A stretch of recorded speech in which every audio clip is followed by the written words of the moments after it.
What's going on, guys? This is Jerry Neutron. I am back with another video, and in this one I am going to be building a $1,000 gaming/video editing PC.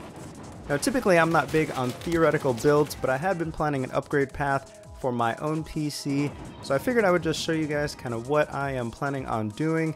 Maybe you have some suggestions, or maybe you may just want to take this and build it for yourself. Now, a lot of the parts that I'm mentioning here I actually already have, but just for completeness purposes I will go ahead and list them anyway, as well as some alternatives in case, again, someone may be building this from scratch and they want to choose their own parts. So starting off with the most important part, I've chosen an Intel Xeon processor, more specifically the E3-1246V3. So this is a 3.5 GHz quad-core processor. It's basically the server grade equivalent of a Core i7-4790. They really pretty much perform identical. The big difference, number one, is price. The i7 is usually priced around $300-310 bucks, whereas the Xeon processor comes in at about $285-290.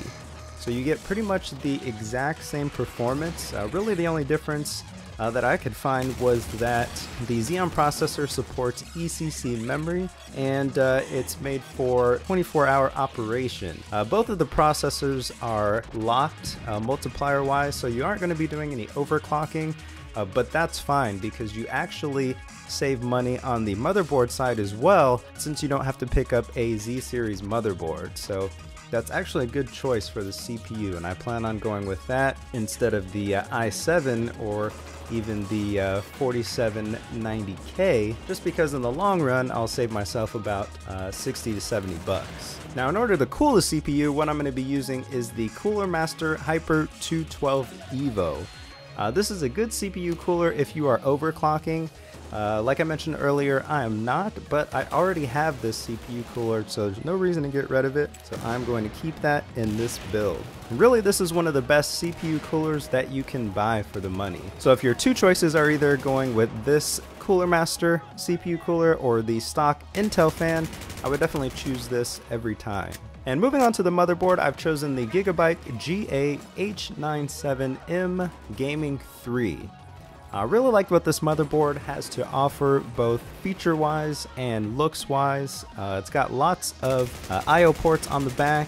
I really like the audio amplifier, which they say supports headphones up to 600 ohms, which is nice. Also, I believe two of the USB ports on the back are optimized for a USB DAC, so that you make sure you're getting crystal clear audio all the way through, no matter what you choose. And aside from that, looks like it's got plenty of SATA 3 connectors. It's got support for M.2 SSDs and two-way crossfire support. Now again, you aren't going to be overclocking with this motherboard, so as far as the power phase and the VRM heat sinks on the board, it's not really that big of a deal, since you're basically going to be running this at stock clocks. So with that out of the way, let's jump into the RAM. So the RAM I already have. This is the G.Skill Aries 8GB kit. It's 1866 megahertz memory, and you really don't need 1866 memory with an Intel board like this, but it's going at a pretty good price right now, so there's really no reason not to. And again, I already own it, so no reason to go out and buy different RAM if it's not really going to make any difference. Also, even though this is a video editing rig as well, it is a budget video/gaming rig. So that's why I've only gone with 8 GB of RAM. You can go with maybe 16 or 32 if it's in the budget, but you will get by just fine with 8 GB of RAM. Now for storing all those files, what I have is a Seagate Barracuda 1 TB drive. These things are going for about 50 to 60 bucks right now. There's really no reason not to have something like this in your system if you need it to store a lot of data. And again, I already have this in my rig, so no reason to go out and buy another one, but just throwing it out there for you guys that may be using this to build a PC from scratch.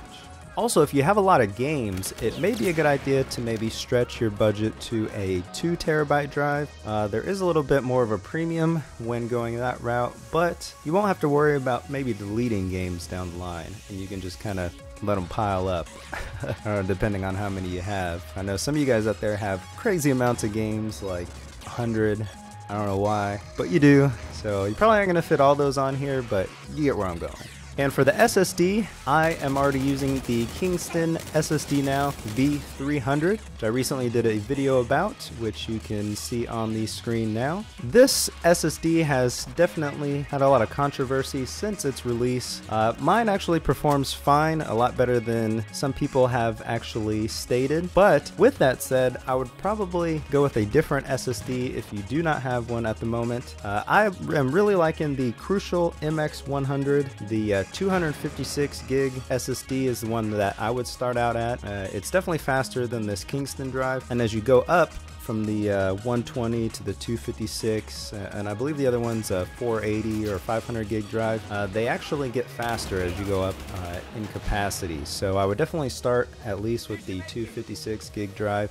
That should give you a nice boost and maybe really give you that wow factor once you use an SSD for the first time. Also give you a little bit more room once, you know, maybe a year from now you started piling up on the programs. You don't really have to watch your boot drive as much to worry about, you know, maybe am I running out of space, do I need to delete some programs, things like that. So it's nice to have a little bit of leeway there as far as storage goes. And now for the workhorse in this build, this thing is going to be putting in work regardless of whether you are gaming or video editing, and this is the video card. And if you've watched my videos before, you already know I have the Sapphire Tri-X OC Radeon R9 290, and this card is pretty much a beast. It's going to destroy any game that is available at 1080p. Will even allow you to get into 1440p gaming, so you definitely should have this in your rig. Find a way to afford a 290 if you do not have one.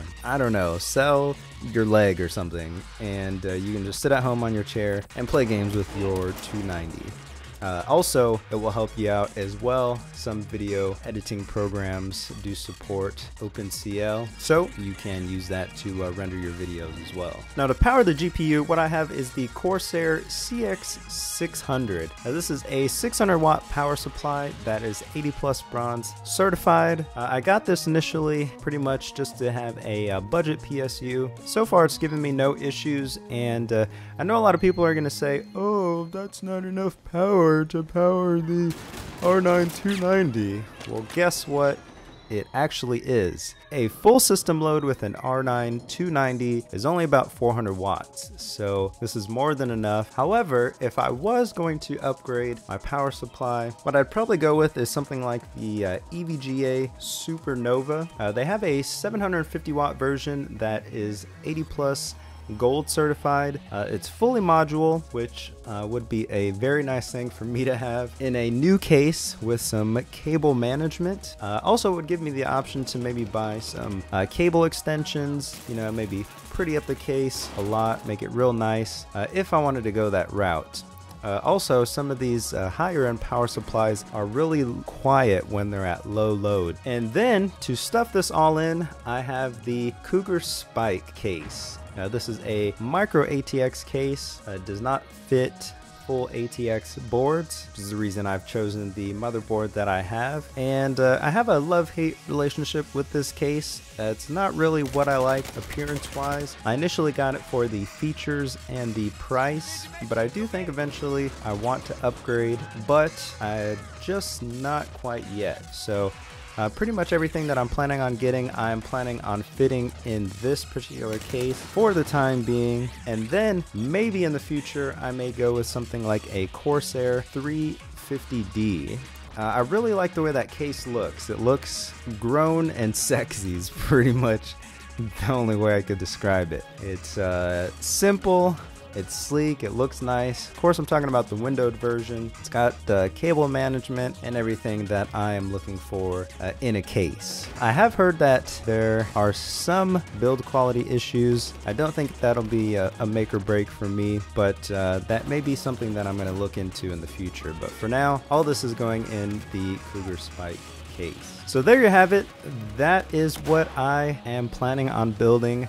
Right now, I need about $400 to make this come true, considering the parts that I currently have, or that I'll be recycling from my current build. It may take me a little bit to get this because I am poor people's, but yeah, this is the route that I plan to go. Let me know what you guys think about this route that I'm planning on. I think I'm actually making out pretty good by going this route, but anytime anyone does any type of PC build video or post or anything like that, there's always 100 different opinions, so you guys make sure to post down in the comments below what you think. Maybe throw together a theoretical build for someone else that may be watching this video. So that's about it. I'm sorry that you had to suffer through my gameplay video while I'm talking about this. I know I suck working on it, but that's about it for now. Thanks for watching, guys. Don't forget to like, comment, subscribe, and until next time, guys, see ya.